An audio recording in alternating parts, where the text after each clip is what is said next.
Hey everyone, it's Claudia, and welcome to a new week and a new episode of Take a Moment to pause with purpose. And I've been in a series of living intentionally. And I didn't realize when I started this that there's a lot of things that go into making decisions to live intentionally. And so here's another week on that series. And this week is take a moment to live intentionally with your time. How many times do you think the day's gotten away from me? I don't even know what I accomplished today. You set priorities and then things come in and distract you. And it feels like just life is getting away from us.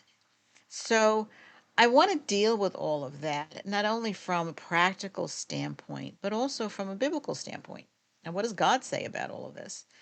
And, everybody has 365 days in the year, 7 days per week, 24 hours per day. And some of us get a lot more accomplished and feel much more fulfilled each day than others do. Why is that? Everybody's different. We all have different ways to work. We all have different things we do in a day. Some of us have families and that take our time and we can't focus completely on what it is that we want to do. But each thing has purpose. Now, I know right now what's coming to me is my mom. My mom was so organized to a fault. I mean, really, I think she was OCD about it all. She really was. Everything was on a schedule. Meals were on a schedule. When she cooked was on a schedule. She planned for the week. We were on a schedule, and she didn't sway from that. It was the schedule. And I have to confess, think I fell off the turnip truck when I was growing up because my mom and I are completely different. I set priorities and I have clear direction in my life, but I am much more flexible and I just kind of flow with things more than she did. And I think that's important that as we go through each day, that we need to understand what are you making time for? What are we making time for? What are the priorities? And there's a difference between being busy and being intentional. So, I mean, do you go through the day of, I know exactly what I'm going to do, and you leave no room for any unexpected events to come in? Or are you so freewheeling that you make no plans at all? So that doesn't work either. So it is important that we do set priorities. We have to understand what are our goals in life, what are our objectives, and how are we going to achieve them. And we should take little bits and pieces. I mean, yes, we have the long-term plan, but every day we should be taking steps toward it so we don't overwhelm ourselves. Like, what we should be doing, say, at the beginning of each day, set the top three priorities for that day. I mean, now, not everything is urgent, not everything is important, and some things can wait. So really evaluate your what you need to get done and put them in those categories. Is this urgent? Do I have to get this done today? Is this important, which is less urgent than urgent, or can it wait? Because so many things keep nipping at our heels that we are thrown off course and we don't even know what we have to do anymore. I mean, people can come in, distractions can come in, whatever it is. But if you stay focused and if you make an intentional decision with your time each day, you can accomplish a lot. It's amazing what you can get done. And then if you don't get done what you planned on, well, roll it over into the next day, or maybe it didn't even really have to happen. Maybe it wasn't all that important that it needed to, that what you thought it was. And we'll start to get more skilled at determining what is urgent, what is important, and what can wait. But do set three priorities every day that you need to get done. And even the Lord deals with this. I mean, in Proverbs is the book of wisdom as far as I'm concerned. There are so many things that deal with everyday life and how we should approach things. So in Proverbs 16:9, in the hearts of humans plan their course, but the Lord establishes their steps. So while you're setting your top 3 priorities every day, seek the Lord first. That should be a major priority. I will not start my day until I seek the Lord and ask him for his wisdom and what would he have me do during the day. Some people go, oh, please, that's nonsense. No, it's not nonsense, because there's a peace in that. There's a steadfastness in that, knowing that we're anchored in the Lord, and he does give us that wisdom every single day when we ask for it. Even King Solomon, the priority he had, he asked the Lord for wisdom, and he was the wisest king. So when I speak these from a biblical perspective, it's because that's the way I live my life. And so one of my top priorities every day is seek the Lord first. Then, are you planning your time, or are you just reacting to time? That's a big deal. As I said before, you prioritize, but we have calendars, we have schedules, we prepare, but are we leaving room for the unexpected? And I've dealt with this topic before, not in this context, but we should schedule our time. We should be diligent about setting our priorities and our time and scheduling things out. We should even be scheduling time for ourselves, because life happens to us and then we forget about us. So as you're scheduling, as you're filling in your calendar, allocate time for yourself as well. That's very important.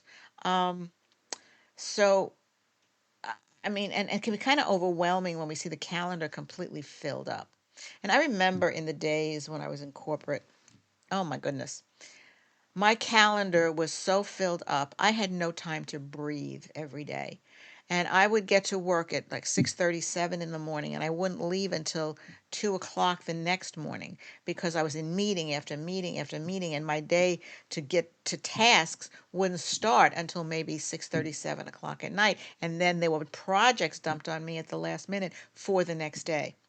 So that's insanity. That really is insanity. So my unexpected calendar life was dictating what I should do, instead of my taking the initiative to delegate and allocate my time wisely. And I've learned so much since then. As I said, what's urgent, what's important, and what can wait. And unfortunately, my personal experience was in a corporate situation. Others are constantly coming at you and grabbing your time to suit their needs. So it's important, it's so important to plan your time and not just react to time and to people coming at you. And again, there's a scripture verse for it, and it's out of Proverbs, the book of wisdom, Proverbs 21:5. The plans of the diligent lead to profit, as surely as haste leads to poverty. So there's another facet of this where when you plan things out, you make the allocated time. But when you don't plan and life comes at you and you do things in haste, you don't even think about what you need to do, it can have a detrimental impact on your life going forward, and that will lead to poverty. You're not prospering in the day, it's being robbed from you. So, yes, we have to be diligent, we have to plan, but we have to not let things control us. We have to be the controlling factor, but have the wisdom that when things do come at us, we can step back, breathe, evaluate again. Is this a priority? Is this urgent, a priority, or can this wait? So, but we have to make room for the unexpected and have that flexibility, because if we're too rigid, oh my gosh, we can break. Okay? We don't have room in our lives to breathe, to take a step back, to pause and reflect during the day. That is important as well. And I'm going to deal with that next. And what are you waiting to do? Okay. There's rest and there's avoidance. Are you making the time to rest in a day? And I mean conscious rest. Because are you constantly on the go, constantly moving? And I've done it myself. I've lived that life. Go, go, go, do, do, do. I was exhausted by the end of the day, and half the time I didn't even know what I was accomplishing because I was always in task mode as opposed to purpose mode. Again, this is take a moment to pause with purpose. What is our purpose on a daily basis in life? That we should not be allowing things to just hit us, and so we need to take that rest, but also, are we avoiding the things we need to do? And that is procrastination. There are many things we have to do that we don't want to do. And that can be the death knell, okay? Because everything has to be intentional. And yeah, procrastination can be intentional too, but it doesn't bode well. It doesn't do us any good. And so resting, as I said, is intentional, but avoidance and procrastination, that's a very different subject. That's a very different thing than intentional resting. Procrastination, I've done it myself, and I think I used this example once before. When I needed to write, and I didn't want to. I didn't know what I was going to write. I would say, "Oh, let me go do this. Let me go do the laundry. Let me go do this." I was procrastinating instead of getting to the task at hand. And what causes procrastination? Is it fear of not succeeding? Is it fear that we're not going to be good at what we need to do? We need to think about this kind of stuff because when we're diligent, when we have a purpose and we are intentional, there is fruit from that. We see that, oh, I really accomplished something today. So then out of Colossians 4:5, walk in wisdom toward outsiders, making the best use of the time. So we have to be intentional. We have to make the best use of our time because otherwise, we're going to get through the day, the week, the year and go, I don't know where this day went. I don't know where this year went. I don't know where this week went because we're not being intentional. So I'm giving you a very practical approach to things this week, but also based on biblical principle. And I've had to deal with this myself. I've had to learn to do this stuff for myself. Because I said I was procrastinating. And for me, looking back at my life, especially as a kid, young, I was fearful. I was fearful of making a mistake. And I didn't want to do because I didn't want to be judged that I was stupid or I didn't know how to do things. So that can be a major factor involved in procrastination. You're not going to do it right, whatever. So avoid that pitfall and use your time wisely. Make the best use of your time. So the other major factor in our life is people coming at us and what deserves a no. I mean, I used to be a people pleaser. Sure, yes, of course I'll do this. I'll do this, no problem. So there are distractions that come in. I said, you got families, you got bosses, you've got things that come flying in that are unexpected. So we say yes to everything and we drives ourselves crazy and we become so stressed out because we are not doing the priorities we set at the beginning of each day. Plan the week out. I mean, my mom used to plan the week for meals and she would make them and freeze them so she didn't have to think about it as the week went on. That's what I call intentional. I don't do that. Trust me, I don't do that.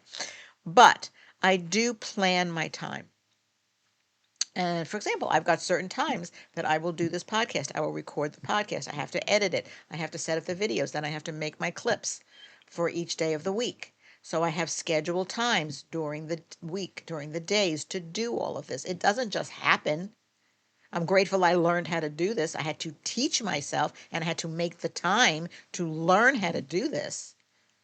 And now I'm reaping the fruit of it because I know what I'm doing now. Or at least I think I know what I'm doing now. But it's important to say no to those things that are going to distract us and pull us away from those things that are a yes. Okay? So say no to people that are trying to rob you of your priorities, rob you of your time, rob you of your day, and rob you of yourself. So it's priorities versus obligations. Do you feel obligated to other people? Do you feel obligated to do something for somebody else? And that will pull you away from what is your priorities. This is very practical stuff, but it's very real. How many of us live like this? How many of us do this? It's like, whoa, here I go. I'm moving off course again. And then you get frustrated with yourself. You get frustrated with everybody else because they're taking you away from what you know you need to do. So there's a scripture verse for this. Matthew 5:37. Let your yes be yes and your no be no. And we got to build a backbone here because we're afraid of offending somebody if we tell them no. But not everything deserves your time. Even if a task comes in that somebody drops on your desk or drops on you, it could be a no. I'm not doing that. And I think one of the biggest things, and this is the Lord downloading to me. I mean, the whole thing is God is downloading. I do some preparation now, but I'm very intentional about this podcast, and the task at hand. But one of the things that I've had to learn is about an overcommitment. This is huge. As I said, there's only so much time in a day, and I overcommit. I did used to overcommit to people, to things, and it stressed me out. I mean, look at your calendar. What is filling your calendar time? What is filling the space in your calendar? There are many things that need to go. And as I said, when you have to say yes to yourself too, think about the gaps in your day, if there are gaps in the day, and there should be gaps in your day. For example, are you riding a bus or a train? What are you doing during that time? Are you looking out the window or watching people? Or are you reading a book? Are you listening to a podcast? Are you causing yourself to grow and learn and expand? That's important too. And we need to make time for that kind of stuff as well. It's not just these tasks that do. We have to be intentional about even the downtime. Okay? So let your yes be yes and your no be no. And don't overcommit. Don't be people pleasing. Don't let your time go, but protect those things in your life that matter. Again, priorities versus obligations. And then if time is your life, where is it going? So we have to protect our time. And this comes down to action versus intention. We can want to do something, but do we take the steps to actually do it? I mean, good intentions aren't meaningful unless we act on them. Again, we have to be intentional. We have to have purpose. We have to be able to be people of action and not just words. I don't know, this saying is coming to me. I mean, people, when I was growing up, they used to say things like, my mother used to say it actually, do as I say, but don't do as I do. Well, that's not a good lesson for a kid, especially. Do as I say, but don't do as I do. Our words, our lives should be in alignment and in sync with what our words are. And that's a priority too. We are a reflection of good habits. We are reflections of God. We are reflections of His intentions. So if we are not living examples of how we should be living from a biblical perspective, but even just from practicality in life and just throwing caution to the wind and just go, oh, it doesn't matter what I say. Think about today. Think about how many people say things and they don't live up to their promises. They don't live up to their words. What do you think about them? Not good. It's absolutely not good. Can you trust somebody like that? No. I want to be a person of intention and integrity. And I want my words to matter. I want to be a person of action and have my words live up to my actions and do what I say I'm going to do. So, so treat your daily tasks like they have meaning. Again, you want to avoid things.